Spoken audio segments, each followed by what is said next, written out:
오늘 이 아침에 저와 여러분에게 주시는 하나님 말씀은 신약성경 마태복음입니다. 마태복음 1장 1절로 우리 17절 말씀, 16절 말씀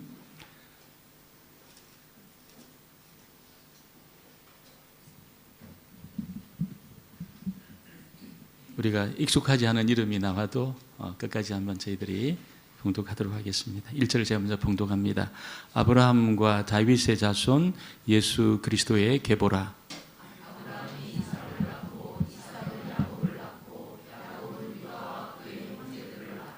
유다는 다말에게서 베레스와 세라를 낳고 베레스는 헤스론을 낳고 헤스론은 람을 낳고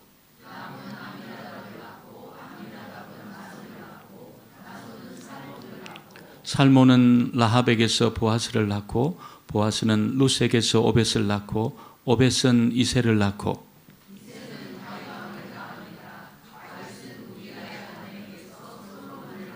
솔로몬은 르호보암을 낳고 르호보암은 아비야를 낳고 아비야는 아사를 낳고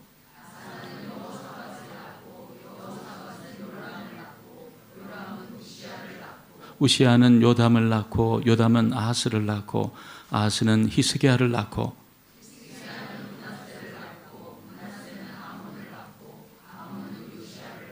바벨론으로 사로잡혀 갈 때에 요시아는 여고냐와 그의 형제들을 낳으니라.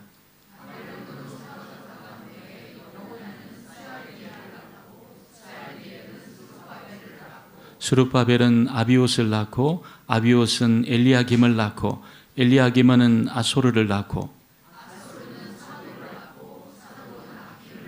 이 크리스마스 장식이 되어 있는 것을 보고 이렇게 성탄절이 왔다는 다가오고 있다는 아마 그런 생각을 하신 분들이 있을 겁니다. 지난 수요일 날 저희들이 장식을 권사님 집사님들이 함께해서 장식을 했습니다. 홍콩의 어떤 장식보다도 멋지지 않습니까? 예, 별로 동의는 하지 않으시네요. 제가 볼 때 너무 멋지고 너무 수고하셨습니다. 우리 교회가 가장 먼저 우리 한인교회들 중에 주님의 오심을 그렇게 축하하고 또 기다리는 시간이 있으면 좋겠다, 그런 마음이 들었습니다. 제가 목회했던 강경은 충청남도에 굉장히 오래된 그런 도시고 지금은 이제 쇠락하고 있는 그런 곳입니다. 그래서 제가 가서 성탄절을 첫 번째 성탄절을 맞이하는데 무슨 이렇게 잠잠했습니다. 주님의 오심에 대한 기대감이 하나도 없었습니다. 그래서 그 다음에부터는 추수감사주일이 끝나고 나서 장식을 하자. 그래서 장식을 하고 교회당 앞에 교회당에 이제 이렇게 아주 작은 등으로 추리도 만들고 그래서 점등식도 했습니다. 성도님들이 좀 처음에 너무 이게 낯설고 그래서 근데 매년 하다 보니까 그 시간이 기다려지면서 그렇게 주님의 오심을 아마 충청남도에서 제일 먼저 아마 그렇게 했을 겁니다. 여러분 지금 12월 1일부터 24일까지 기간을 대림절 혹은 대강절이라고 말합니다. 예수님 오심을 그렇게 기념하고 기다리는 그런 기간입니다. 물론 이 대강절의 기간을 교회력으로 이렇게 지키는 그런 교단도 있고 안 지키는 교단도 있습니다. 저는 이 기간이 굉장히 중요하다고 생각하고 있습니다. 그래서 한 달 정도 주님의 오심을 미리 우리가 말씀을 통해서 묵상하고 기다리고 어떤 의미가 있는지 우리가 살피는 것이 굉장히 중요하다는 그런 생각을 했습니다. 아마 예수님의 오심을 가장 구체적으로 또 가장 명확하게 또 아주 선명하게 그렇게 기록하고 있는 복음서가 마태복음입니다. 마태복음. 그래서 오늘 마태는 그런데 예수님의 스토리를 그렇게 기록을 하면서 어디에서 예수님이 태어났느냐 혹은 언제 태어났느냐 이걸 먼저 말씀하지 않습니다. 그걸 먼저 보통 우리가 그렇게 언제 태어났고 어디에서 태어났다 그렇게 글을 쓰면서 예수님을 이렇게 소개를 하는데 마태는 전혀 그런 것에 관심이 없고 어디까지 올라가냐면 여러분 이게 아브라함까지 올라갑니다. 또 이 다윗까지 올라갑니다. 예수님을 소개하면서 아브라함까지 올라가고 다윗까지 올라가서 예수님을 소개해야 예수님에 관한 정확한 스토리를 알려줄 수 있다. 아마 이렇게 생각을 한 것 같습니다. 오늘 첫 번째로 여러분, 마태는 예수님이 아브라함과 다윗의 자손이었다는 것을 밝히고 있습니다. 1절을 우리 다시 한번 보겠습니다. 1절 말씀을 같이 봅니다. 아브라함과 예수 그리스도의 계보라. 우리 성경에는 아브라함 이름이 먼저 나타났잖아요. 원어는 다윗이 먼저 나타납니다. 다윗과 아브라함의 계보다 이렇게 이제 설명을 합니다. 사무엘하 2장 7장 2장에 보면은 2절에 보면은 나단 선지자가 다윗에게 뭐라고 이야기하냐면 메시아가 너의 후손으로 날 것이다 이렇게 예언을 합니다. 사무엘하 7장 12절에 내 수완이 차서 내 조상들과 함께 누울 때에 내가 내 몸에서 날 내 씨를 내 뒤에 세워 그의 나라를 견고하게 하리라. 다윗은 죽지만 하나님은 다윗의 후손을 세워가지고 하나님의 나라를 견고히 세울 것이라는 것을 약속을 하고 있습니다. 신약 성경 곳곳에서도 사도들이 예수님을 어떻게 소개합니까? 예수님은 육신으로 다윗의 혈통으로 나셨다 이렇게 소개를 합니다. 그리고 다윗의 씨로 죽은 자 가운데서 다시 살아날 뿐이다 이렇게 소개를 하고 있습니다. 다윗에 대한 이야기를 언급을 하면서 이야기를 하고 있습니다.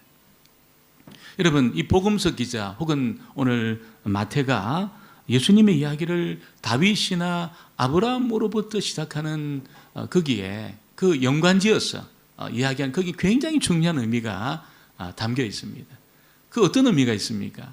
그건 다른 것이 아니고 예수님이 갑자기 오신 분이 아니라는 겁니다. 하나님의 약속 가운데 그렇게 오신 분이라는 것을 말씀을 하고 있습니다. 그래서 아브라함과도 약속을 하시고 다윗과도 약속을 하시고 그렇게 약속을 하신 그 약속을 성취하는 그런 일로 예수님이 이 땅에 오신 것을 그렇게 알려주고 있습니다.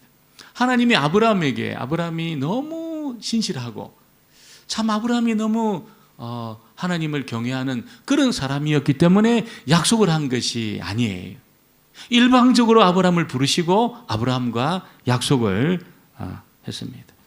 믿음이 있고 없고를 따지기 전에 신실함과 하느냐 그렇지 않느냐를 따지기 전에 하나님이 일방적으로 아브라함 부르시고 약속을 해 주셨습니다.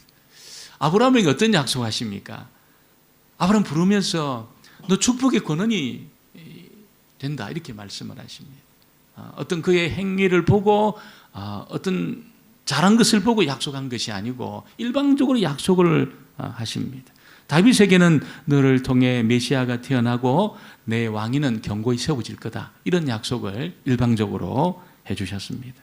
그리고 약속을 그대로 성취해 주셔요. 그대로 성취해 주셔요. 우리는 약속을 해도 금방 잊어버리잖아요. 나이가 들면서 우리가 아주 많은 것을 망각할 때가 굉장히 많습니다. 그런데 하나님은 그 약속을 잊지 않고 시간이 흐르고 여러분 세월이 흘러도 다 기억을 하고 아무리 어려운 일이 있어도 포기하지 않고 약속을 성취해 나가신 그런 분이십니다. 그래서 다윗과 아브라함의 자손이라는 그 말 속에는 하나님이 얼마나 신실한 분이신지를 우리에게 알려주고 있는 것입니다. 하나님은 변하지 않습니다. 사람은 변해도 하나님은 변하지 않습니다. 저와 여러분을 택하신 하나님은 반드시 우리에게 복 주실 줄 믿습니다. 반드시 복 주실 겁니다. 하나님의 부르심에는 후회함이 없거든요. 도중에 포기 안 합니다. 반드시 하나님의 생각하는 것까지 주님이 이끄셔서 우리에게 복을 주실 것입니다. 우리가 믿음이 없고 또 신실하지 못하고 또 잘못된 것이 있다 하더라도 있잖아요. 하나님 우리를 부르셔가지고 때로는 우리를 고난의 용광로 속에 집어넣어가지고 있잖아요. 다 돌리면서 아마 저와 여러분 속에 있는 불순물을 전부 제거해서 그렇게 우리를 빚어갈 겁니다. 왜 그렇습니까? 우리가 하나님 나라를 상속할 자잖아요.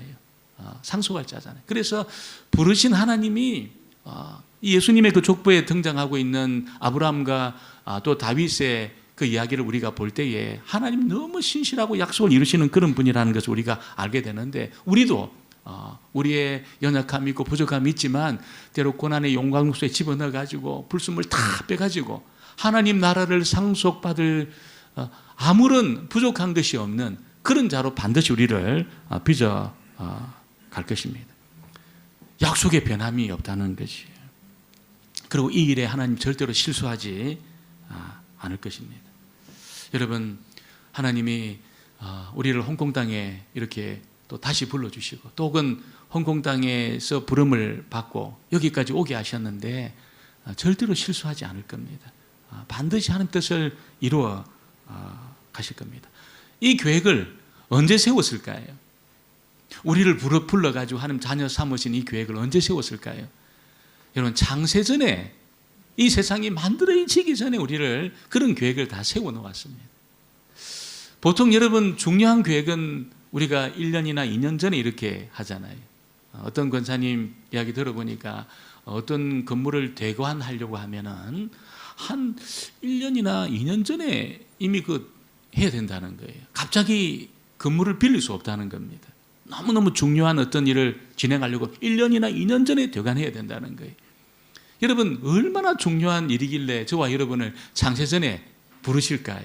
택하실까요? 여러분, 그 일에 하나님 실수하지 않고 실패하지 않을 겁니다. 아브라함하고도 약속하시고 또 다윗과도 약속하신 하나님이 약속대로 예수님을 보내신 것을 보면 절대로 실수하지 않고 저와 여러분도 그렇게 빚어가실 줄 믿습니다. 그리고 예수님이 다윗과 아브라함의 자손으로 오셨다는 그 말 속에는 하나님의 은혜가 여러분 죄보다도 훨씬 크다는 것을 우리에게 알려주고 있습니다. 다윗과 아브라함의 생애를 보면 그들이 위대한 믿음의 조상이기도 하지만 그들은 너무너무 연약하고 너무너무 여러분 허물이 많은 그런 사람이었다는 것을 우리가 알게 되는 것입니다. 우리가 잘 아는 것처럼 다윗은 자기를 너무 신실하게 따르던 이 우리아를 죽이고 또 우리아 아내를 취했던 그런 파렴치한 사람이었습니다.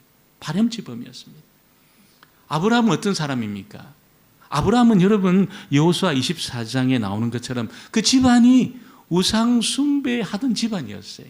그런 집안에 있는 그 아브라함을 하나님이 부르셨거든요.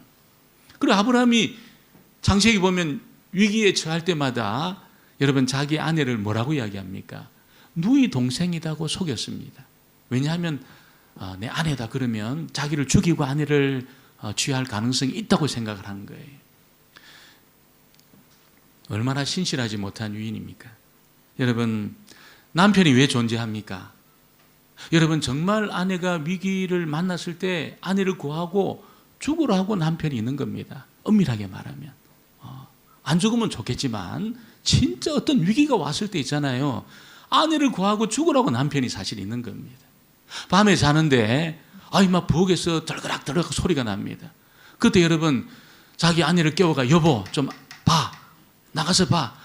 그런 남편은 좀 맞아야 됩니다. 좀 맞아야 됩니다. 아내 깨우면 안 되지요. 이 남편이 나가야죠. 남편이 나가죠. 제가 그 부산에서 그렇게 목회할 때 우리로 치면 이 목장 모임이 있었어요. 그래서 이제 낮에 이제 목장 모임을 하고 어떤 집사님이 자기 이야기를 하면서 너무 속상하다는 거예요. 남편 때문에. 그 이야기를 이제 쭉 해주셨어요. 그래서 왜 속상합니까? 이렇게 여쭤보니까 남편이 자기 집안일 하나도 안 도와준다는 겁니다. 그래서 무슨 이렇게 벽에 못을 박는다든지 혹은 가구를 옮긴다든지 등을 교체하는 거 전부 그 집사님이 한다는 거예요. 남편 하나도 안 하고. 그래서 한 번은 이게 밤에 이제 이렇게 등을 닦았는데 교체를 하는데 이 등이 스파크가 나면서 연기가 다 났다는 거예요. 빠박 하면서. 그러니까 갑자기 남편이 그 소리를 듣고 막 뛰어왔다는 거예요. 그래서 이제부터는 진짜 내 남편이 일을 좀 도와주겠구나 생각하는 그 순간에 남편이 장갑을 딱 내밀면서 여보 이거 끼고 해. 그래가지고 거의 죽일 뻔했다. 그런 이야기를 했습니다. 여러분 바로 왕이 있잖아요. 아브라함한테 누구냐 이렇게 물었어요. 그때 아내의 나이가 60이 넘었을 거예요. 얼마나 이뻤으면 바로 아내가 물은 거예요. 누구냐? 그러니까 아브라함이 내 아내입니다, 부인입니다 이렇게 말하면 자기를 죽이고 아내를 취할 것 같아가지고 누이 동생입니다 이렇게 말했습니다. 당당하게 아내라고 말해야죠. 진짜 남자라면 내 아내입니다 이렇게 말해야죠. 얼마나 이쁩니까 이렇게 말해야죠. 그런데 이 여동생입니다 이렇게 말했어요. 비겁하지요. 그래가지고 바로가 여동생이냐 하면서 자기 아내를 취해가지고 바로 공으로 데려갔습니다. 왜 데려갑니까? 자기 아내 삼으려고 데려간 거예요. 하나님의 강권적인 개입이 아니었다면 여러분, 아마 하나님의 그 아브라함의 가정을 통해서 이루시고자 하는 구속의 역사가 물론 하나님의 역사를 통해서 이루어갔겠지만 상당히 이게 복잡해질 가능성이 많았다는 거예요. 하나님이 개입해가지고 바로에게 절대로 건드리지 못하도록 그렇게 하나님이 강권적으로 역사해가지고 다시 사라가 아브라함의 아내의 자리에 오게 되었다는 겁니다. 여러분, 이걸 보면 너무 비겁한 거예요, 아브라함이. 그럼에도 불구하고 여러분, 하나님이 아브라함을 버리지 않고 있잖아요. 포기하지 않고 그를 통해서 구속의 역사를 이룰 그런 가정으로 그 가정을 삼았다는 것을 알려주고 있습니다. 다윗도 사실 싹 빼면 좋아요. 아브라함도 싹 빼면 좋습니다. 이 부족한 사람, 간음죄와 살인죄를 지었던 다윗이라든지 이 비겁했던 아브라함 싹 빼면 좋겠는데 그렇게 하지 않았어요. 숨기지 않았어요. 왜 그럴까요? 하나님의 은혜는 여러분 형편없는 그런 사람조차도 구원할 만큼 크다는 겁니다. 이 족보에 등장하는 아브라함과 다윗의 이름을 빼지 않은 거기에는 하나님의 은혜가 형편없는 이 사람들조차도 구원할 만큼 크다는 것을 우리에게 알려주고 있습니다. 어느 정도 큽니까, 여러분? 우리의 허물과 죄가 주홍 같을지라도, 우리의 허물과 죄가 여러분 진홍 같을지라도 흰 눈처럼 양털처럼 깨끗하게 할 정도로 크다는 거예요. 여러분, 절대로 지워질 수 없는 그런 죄조차도 여러분 깨끗하게 만들 만큼 하나님의 은총이 크다는 겁니다. 이사야 1장 18절에 보니까 여호와께서 말씀하시되 오라 우리가 서로 변론하자. 너희의 죄가 주홍 같을지라도 눈과 같이 헤어질 것이요 진홍같이 붉을지라도 양털같이 희게 되리라. 아멘입니다. 여러분, 우리 약해서 넘어질 때 많잖아요. 우리 부족해서 여러분 정말 내 생각 그조차 이루지 못할 때가 많잖아요. 하나님 진짜 나를 사랑하시나? 나에 대한 계획이 있으시나? 이렇게 우리가 하나님의 그 계획과 사랑을 의심할 때도 많잖아요. 여러분, 낙심하지 마세요. 하나님 여러분 다 알고 있습니다. 부족한 거 다 알고 있습니다. 그럼에도 불구하고 여러분 하나님의 은총은 전부 그것을 커버하고도 남을 정도로 크다는 겁니다. 반드시 우리조차도 빚으셔서 하나님의 뜻 가운데 우리를 세워주실 줄 믿습니다. 예수님의 족보에 오늘 두 번째로 뭡니까? 여기에 좀 이상한 여인들이 끼어 있다는 것을 알려주고 있습니다. 이걸 빼지 않고 있잖아요. 족보에 끼어 있다는 것을 우리에게 말씀하고 있습니다. 우리가 오늘 말씀이 예수님 족보를 읽었는데 사실 족보는 이야기하는 사람 거의 없습니다. 이야기를 해도 있잖아요. 좀 이렇게 무슨 가문에 무슨 죄를 범했다든지 무슨 흉악범이라든지 문제가 있는 사람은 다 뺍니다. 보통 족보에 다 뺍니다. 그렇게 빼요. 족보에서 팝니다. 흉악범이라든지 문제가 있다. 이거는 도저히 들어갈 수 없는 그런 사람이다. 뺍니다. 누구를 주로 넣습니까? 무슨 벼슬을 했다든지 여러분 그 집안에 영의정이 있었다든지 혹은 어떤 장군이었다든지 이런 사람들 다 이 기록을 해놓습니다. 흉악범들 다 뺍니다. 다 뺍니다. 그러면서 족보 이야기를 설명을 해나갑니다. 저희 아버님이 제가 아주 늦둥이로 태어났는데 저를 데리고 이곳저곳을 많이 다니셨어요. 그러면서 우리 집안이 의성김씨인데 그 거제 현감으로 오신 분의 후손이라 이렇게 설명을 늘 했습니다. 그리고 거제도에 가서 그 현감이 다스렸던 그런 장소도 가보시고 또 문중 모임에 저를 가끔 데리고 갔습니다. 우리 의성김씨 집안이다면서 그리고 뼈대가 있다 그렇게 말씀하시더라고요. 뼈대가 없는 게 아니다면서 뼈대가 있다 말씀하시면 저를 자주 데려가셨어요. 한 번은 큰 문중 모임이 있었는데 거기에 저를 한번 데리고 갔습니다. 근데 막 상투 서신 분도 오시고 있잖아요. 또 뭐 이렇게 막 이 한복 입으신 분도 오시고 수염 막 기르신 분도 오시고 그런 분들이 이렇게 모여 계셨어요. 그래서 아버님이 어떤 분하고 인사를 이렇게 하셨습니다. 인사하는데 그분이 뭐라고 이야기하냐면 저는 의성 김씨 무슨 공파 경순왕의 몇 도손입니다. 이렇게 인사를 했어요. 깜짝 놀랐습니다. 자기를 소개하는데 경순왕이 신라시대잖아요. 신라시대 사람까지 끄집어 올라가지고 자기를 소개를 하더라고요. 그리고 깜짝 놀란 것이 자기를 소개하는데 왕의 후손이다 이렇게 소개를 하는 겁니다. 더 놀란 것은 저희 아버님이 저도 경순왕의 몇 도손이다 그렇게 말씀하는 거예요. 제가 깜짝 놀랐어요.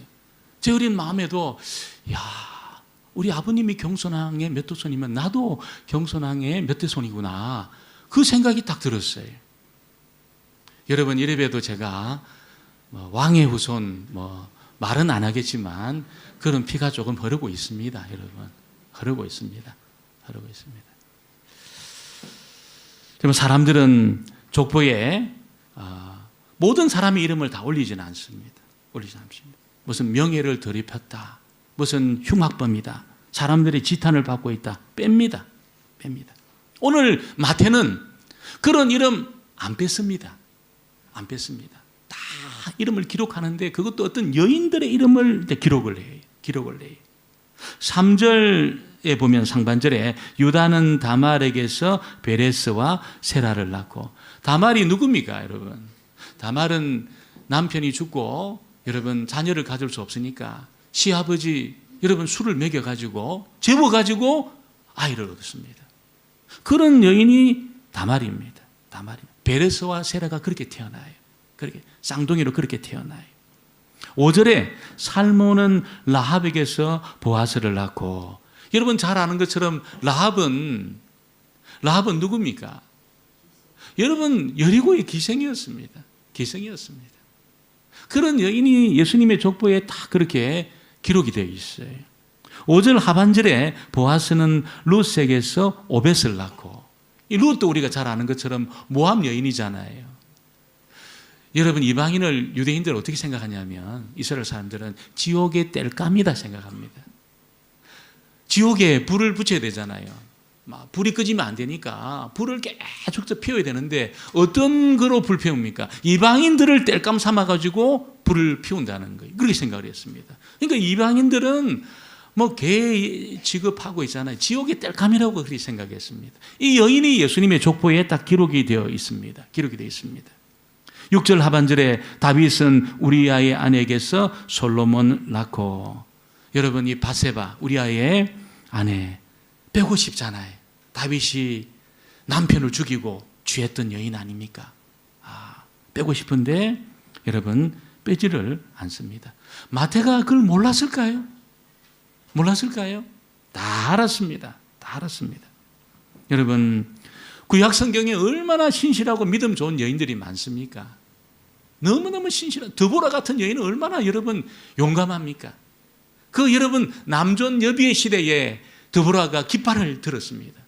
그러니까 바락 장군이 있잖아요. 드보라의 옷자락 이 치맛자를 붙잡고 당신이 가면 나는 가고 당신이 안 가면 나 못 갑니다. 그렇게 할 정도로 드보라는 용기 있는 여인이었습니다. 여러분 시스라 철병거 900성으로 있잖아요. 온 세상을 초토화시키던 시스라를 누가 잡냐면 여인이 잡습니다. 여인이. 어떻게 잡습니까?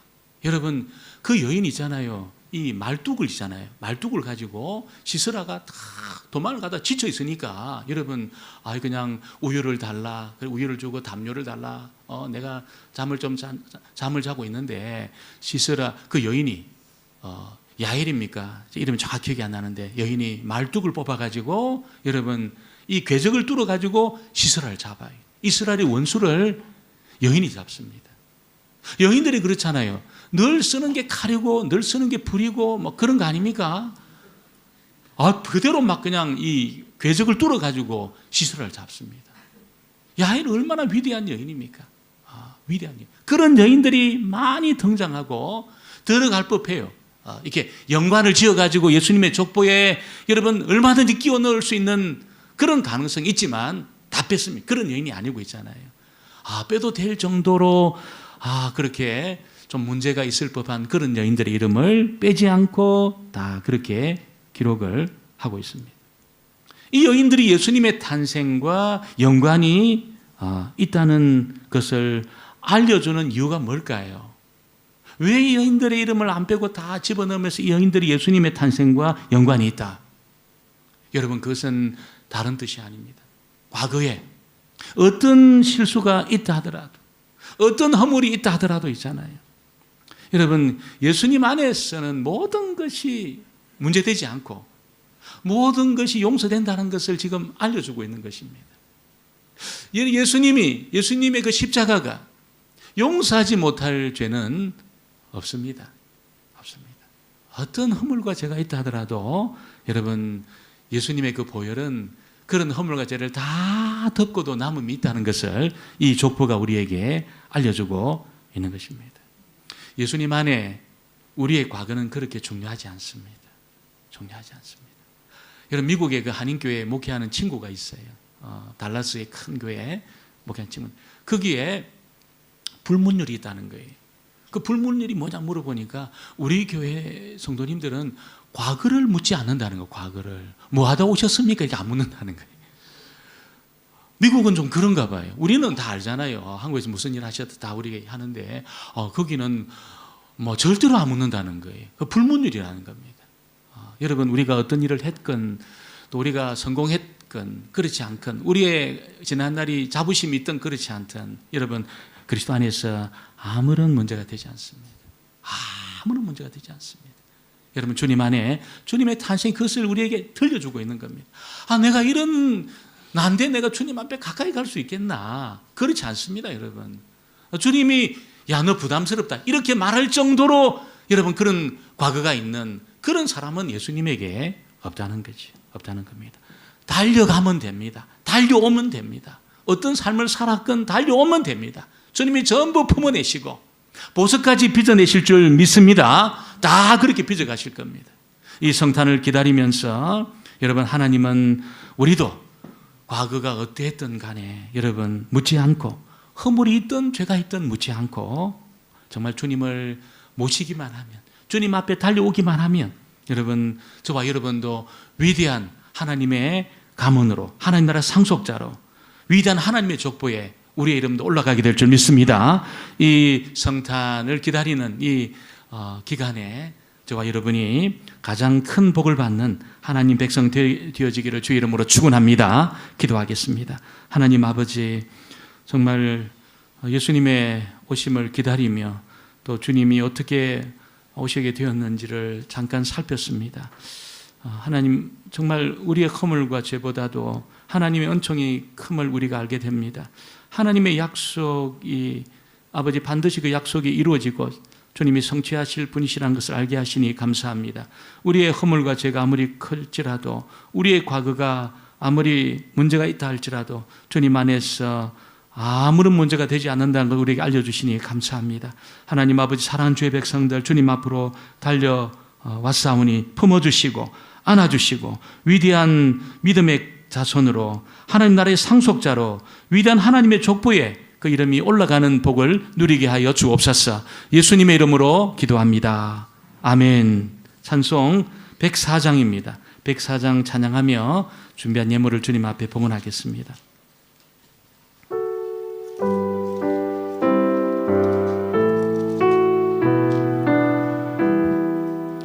곧 오소서 임마누엘, 오 구하소서 이스라엘. 그 포로 생활 고달파 메시아 기다립니다. 기뻐하라 이스라엘, 곧 오시리오이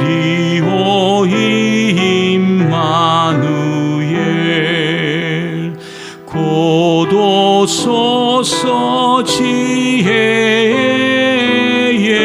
주 온 만물 질서 이으시고 참 진리의 길 보이사 갈 길을 인도하소서 기뻐하라 이스라엘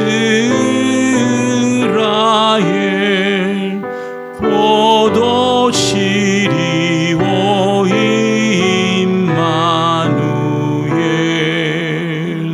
곧 오소서 소망의 주 만 백성 한 맘 이루어 시기와 분쟁 없애고 참 평화 채워주소서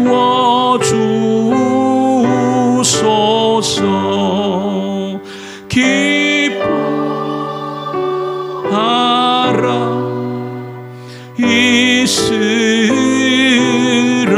이스라엘 곧 오시리오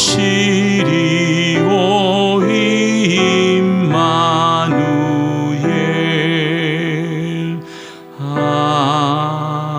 아멘. 우리 함께 일어나셔서 봉헌합니다. 감사하라 감사하라 내 영혼아 감사하라 내 영혼아 내 속에 있는 것들아 다 감사하라. 하나님 아버지 참으로 감사합니다. 복된 예배 가운데 정말 원건각지에서 사랑하는 주의 백성들을 불러주시고 이 시간 마음을 다하고 뜻을 다하고 성품을 다하여 예배 드리는 중에 또 주님 주신 많은 것들 가운데 그 일부를 띄어서 11조로 감사 예물로 또 성교 예물로 여러 가지 제목들을 따라서 귀한 예물을 봉헌하게 하신 것 감사합니다. 하나님 아버지 예물을 흠량하시고 기뻐하는 곳에 쓰여짐으로 주님의 나라가 더욱더 견고히 세워지게 하여 주옵소서. 드리는 손길 혹은 드리지 못하는 손길 기억하시고 하나님께서 물질의 주인임을 저희들 알게 하시고 주께서 채우시되 누르고 흔들어 넘치도록 채우심으로 마음껏 주를 위해 쓰고도 남음 있게 하시고 나누고 베풀어도 남음이 있도록 주께서 복의 복을 더하여 주옵소서. 육체의 질병 가운데 있는 성도들을 기억하시고 피부는 손으로 안수해 주심으로 아버지 그 암에서 노임을 받게 하시고 또 오장육부의 약한 것들이 고쳐지게 하시고 마디마다 강건해지는 역사 또한 있게 하여 주옵소서. 이 한 주간도 하나님 나를 지켜주시고 도우셨다고 간증하는 한 주간 되게 하여 주옵소서. 예수님의 이름으로 기도합니다. 아멘. 아멘.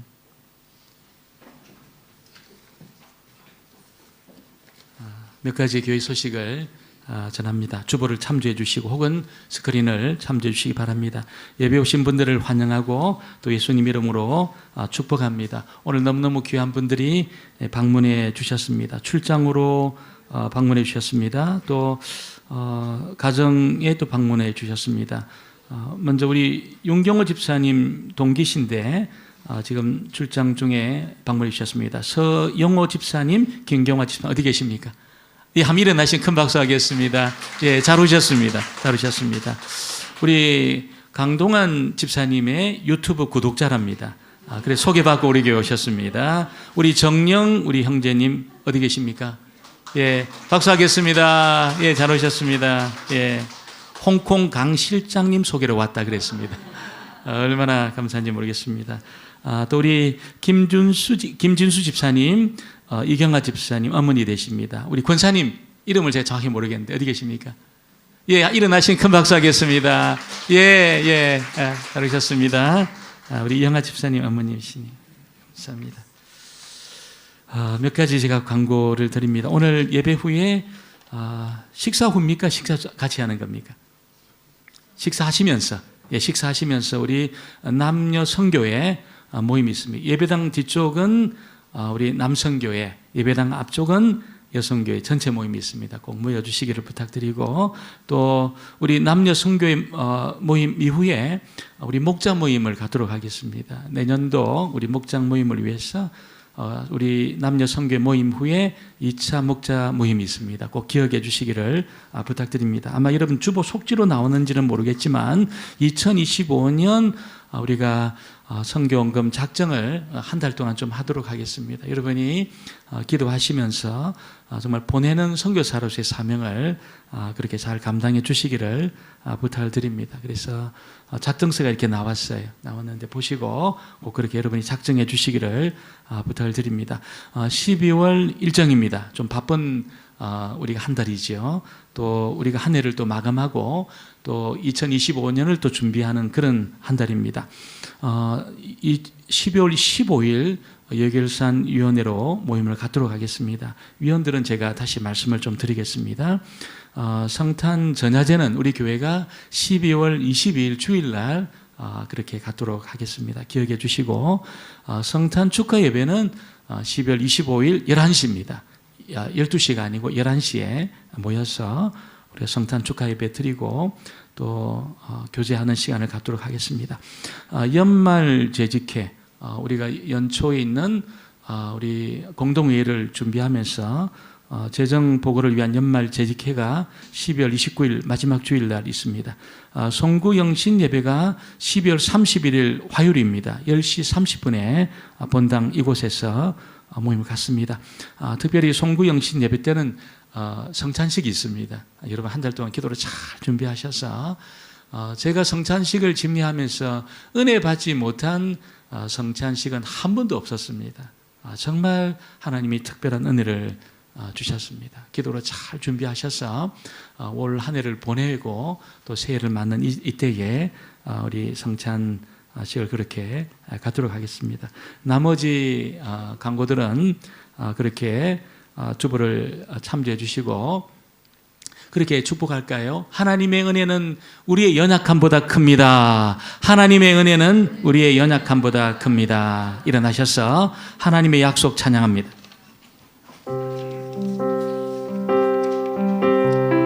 하늘에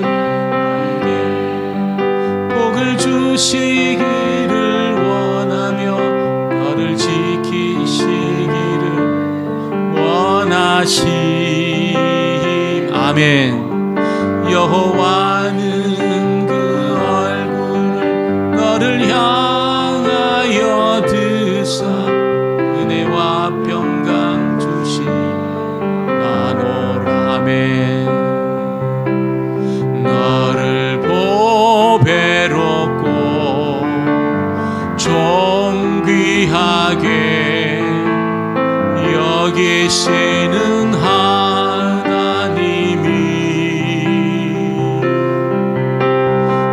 삶 속에서 이 약속을 신실하게 이루시리. 땅에 기름진 것으로 하늘에 신령한 것으로 너를 복 주시고 지키신 하나님이